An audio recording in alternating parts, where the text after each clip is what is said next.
Caderno de 1943, de Maria Valtorta. Jesus diz em 19 de julho que o dom que te deu nunca te induza ao orgulho, levando-te a acreditar em ti mesma o que não é. Você é apenas uma porta-voz, um instrumento e um canal através do qual a onda da minha voz flui. Mas como eu escolhi você, eu poderia escolher qualquer outra alma. O simples fato de tê-la escolhido a tornaria capaz de ser um canal e porta-voz da voz do Cristo, porque meu toque é que opera o milagre. Mas você não é nada. Nada mais do que uma amante. Glória a Deus, também sou nada. Obrigado, Jesus. Meus porta-vozes são encontrados entre os puros ou entre os pecadores verdadeiramente convertidos. É mais fácil isso aqui. Eu sou isso aqui. É pura, eu não sou de jeito nenhum. Olhe para o núcleo apostólico, a quem eu dei o poder, para Pedro, o homem que veio a mim no auge da idade adulta, depois de ter tido os delícias e paixões da juventude e da meia-idade. O homem que ainda era muito homem, depois de 3 anos de contato comigo, para ser renegado e violento. A quem dei a revelação ou a revelação? A João. A carne que não conhecia uma mulher, e que era padre antes mesmo de o ser. Ele era puro e apaixonado. A quem permiti que tocasse meus membros mais puros e divinos antes e depois da ressurreição? A Maria Madalena, e não a Marta. Pedro e Maria, os convertidos. João, o puro, é sempre assim. Mas para Pedro, em quem se aninhava a arrogância de si mesmo. Mestre, embora todos te traiam, eu não te trairei. Não dei o que dei a João. Pedro, maduro e chefe do núcleo, teve que pedir a João, um menino, com respeito a ele, que me perguntasse quem era o traidor. E ele foi para João, a quem eu revelei as últimas vezes. Não para Pedro, chefe da minha igreja. Eu falo onde eu quiser. Eu falo com quem eu quiser. Eu falo como eu quero. Não conheço limitações. A única limitação que não me limita, mas impede a chegada da minha palavra, é o orgulho e o pecado. É por isso que minha palavra, que deveria se espalhar das profundezas do céu sobre toda a criação e instruir os corações de todos aqueles marcados com o meu sinal, encontra em todas as categorias tão poucos canais. O mundo católico, cristão ou de outra fé é movido por 2 motores: orgulho e pecado. Nossa. Misericórdia, Senhor. Misericórdia, Senhor. Misericórdia. Eu falei para vocês que é isso que acontece? Que o mundo católico e cristão é o que arruma mais problema para Jesus? Como o meu mundo pode entrar nesse árido mecanismo? Eu ficaria arrasado e ofendido. Seja como João ou como Maria. E você se tornará a voz da voz. Extirpa o pecado e o orgulho.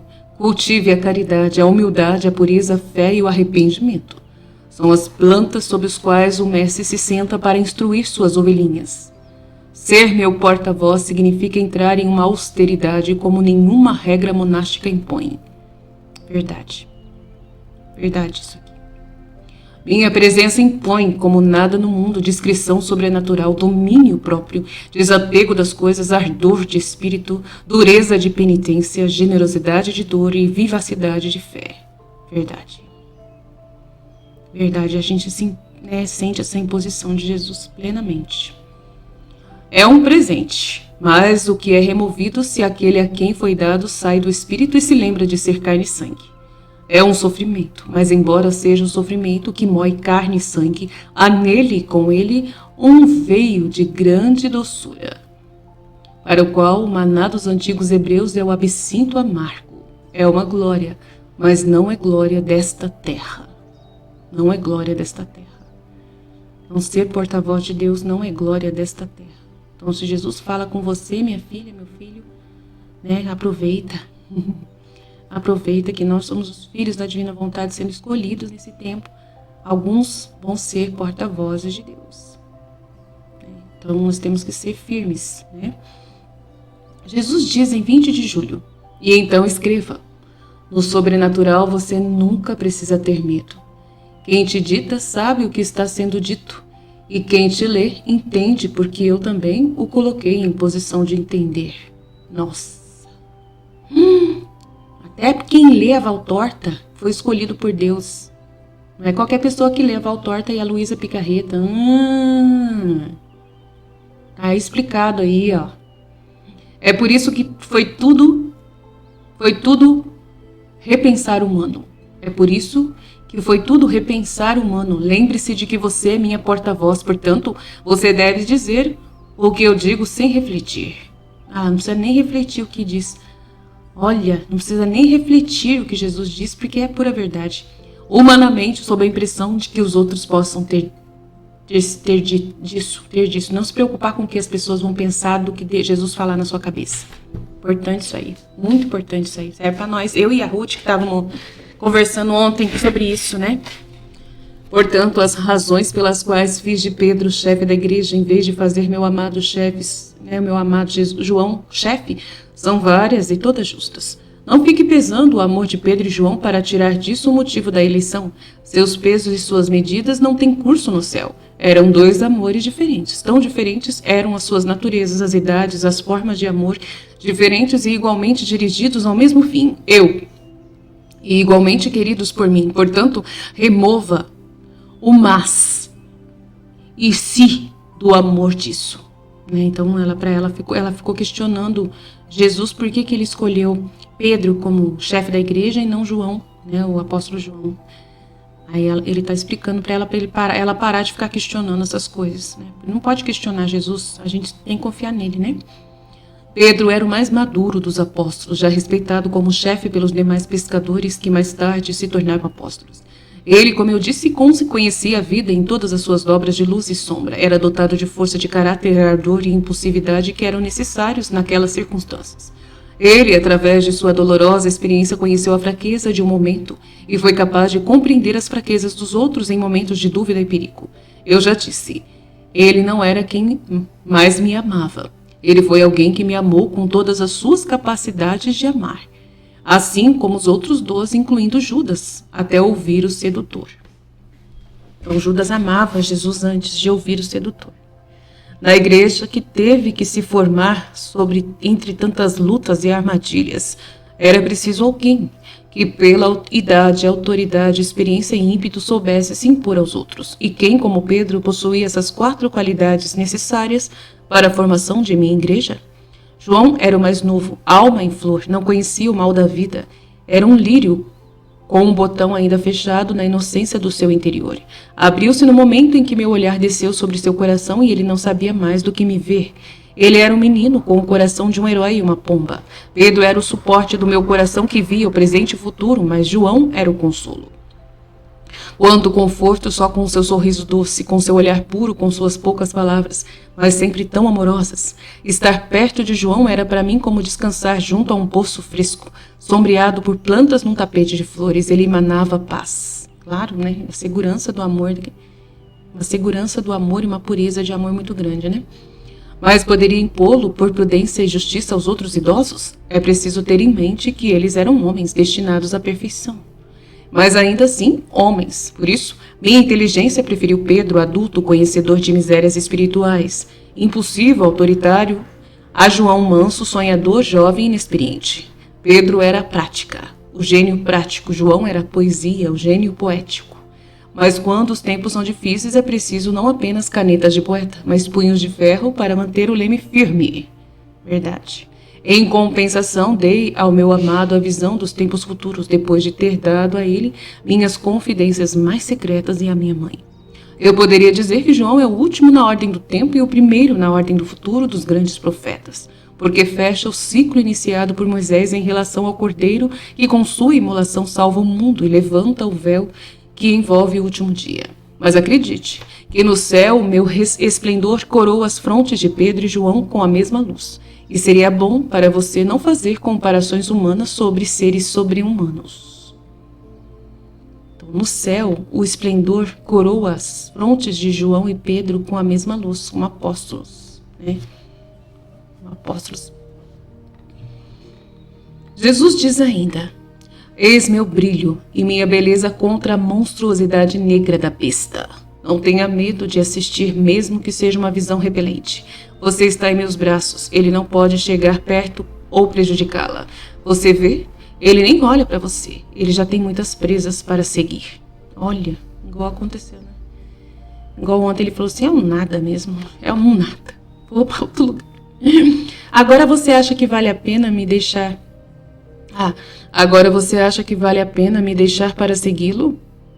No entanto, o mundo o segue e me deixa por ele. Nossa, que pergunta chata que ele fez para ela, né?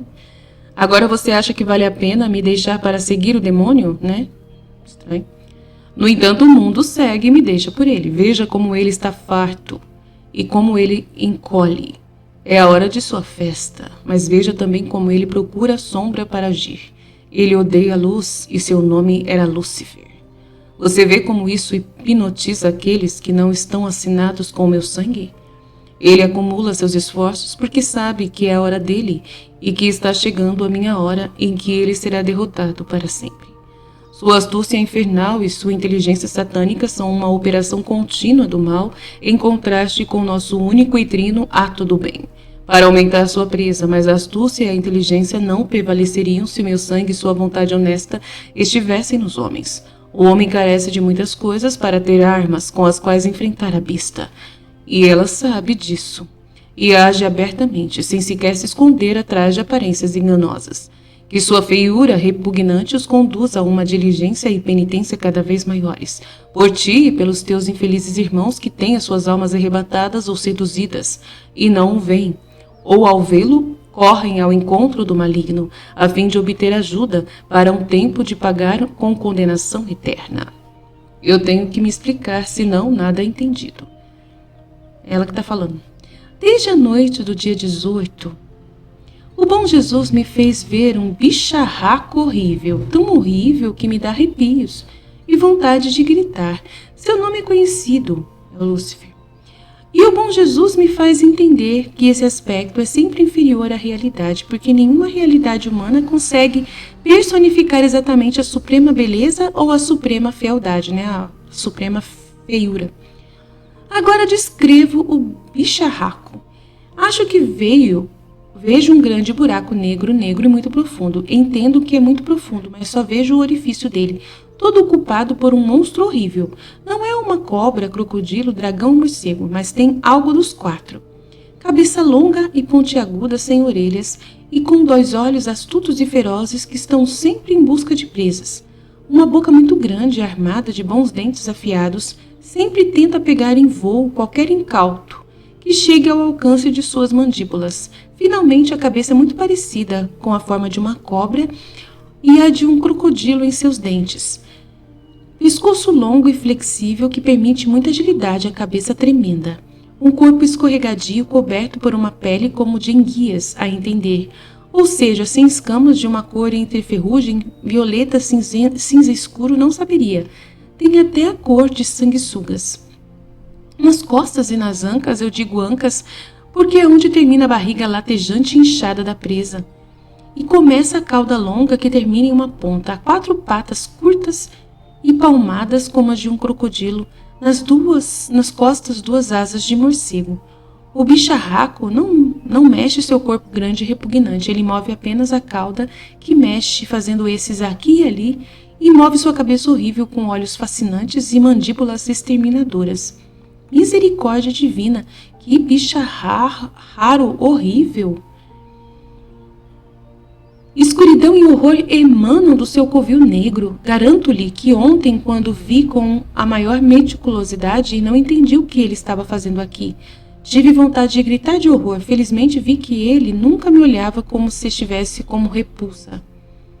Repulsão recíproca, se alguma coisa. Se esta é uma representação pálida de Satanás, ou o que ele é então, morrer 2 vezes seguidas só de olhar. Por sorte também, embora o bicharraco estivesse num canto ali perto, estava meu Jesus, branco, lindo e louro, luz na luz, comparando a figura luminosa e confortável do Cristo com a do outro, o seu olhar muito doce e límpido com o sombrio do outro.